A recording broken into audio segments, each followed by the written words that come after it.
Bagaimanapun Allah itu harus Tritunggal kalau kita mau mengatakan bahwa Allah itu hidup. Allah itu hidup, haruslah Allah yang mencipta oleh firman-Nya, dan Allah itu hidup harus menghidupi oleh Roh-Nya yang kudus. Jadi kalau kita mengakui Allah yang hidup, maka tidak bisa tidak Allah itu haruslah Tritunggal. Allah yang hidup itu adalah Allah yang bisa mencipta oleh firman-Nya, dan Allah yang hidup itu adalah Allah yang bisa menghidupi oleh Roh-Nya yang kudus. Dan itu ditemukan di dalam kekristenan melalui istilah Tritunggal itu. Jadi Bapa, Anak, atau Putra, dan juga Roh Kudus itu Tritunggal. Lalu bagaimana dengan Yesus? Siapakah Yesus? 2000 tahun lalu ketika dikatakan firman itu menjadi manusia, maka lahirlah seorang pribadi bernama Yesus di Nazaret. Ya, di Bethlehem. Yesus Kristus dari Nazaret, lahirnya di Bethlehem. Nah, ketika firman itu menjadi manusia, kalau kita baca di Yohanes 1 ayat 14 dikatakan demikian, ya, bahwa firman itu telah menjadi manusia. Jadi ingat teman-teman, yang menjadi manusia itu adalah firman, bukan Roh Kudus ataupun Bapa.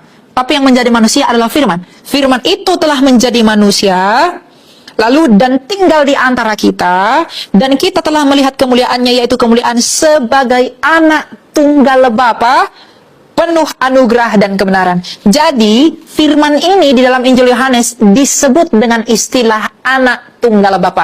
Makanya, Bapa, Firman, dan Roh Kudus itu juga dapat disebut Bapa, Anak, dan Roh Kudus. Nah, ketika firman menjadi manusia, dia berinkarnasi. Inkarnasi itu artinya apa? In dan karni. Ini tuh di dalam, karni itu daging, karnivora, pemakan daging. Jadi inkarni artinya firman itu menjadi daging, atau dengan kata lain menambahkan kodrat daging atau manusia di dalam realitanya. Jadi ketika firman ini menjadi manusia, lahirlah pribadi yang bernama Yesus. Nah, Yesus sebagai satu pribadi, di dalam dirinya dia punya dua kodrat, dia punya dua natur. Yang pertama, dia adalah Allah. Karena pada mulanya dia adalah firman yang di dalam Bapa, yang adalah Allah itu. Lalu dia adalah manusia, karena dia mengambil kemanusiaannya, darah dan dagingnya dari Bunda Maria. Ya, jadi Yesus itu adalah firman Allah yang menjadi manusia. Makanya dalam konsili iman kita percaya bahwa Yesus itu memiliki dua kodrat. Yaitu dia punya kodrat keilahian karena dia adalah firman Allah, tapi juga dia memiliki kodrat insani karena dia menambahkan kemanusiaan di dalam dirinya. Jadi Yesus adalah firman Allah yang menjadi manusia.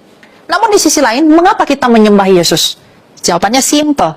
Karena Yesus adalah firman yang satu dan sejak kekal sudah ada di dalam Bapa itu sendiri, yang adalah Allah. Jadi ketika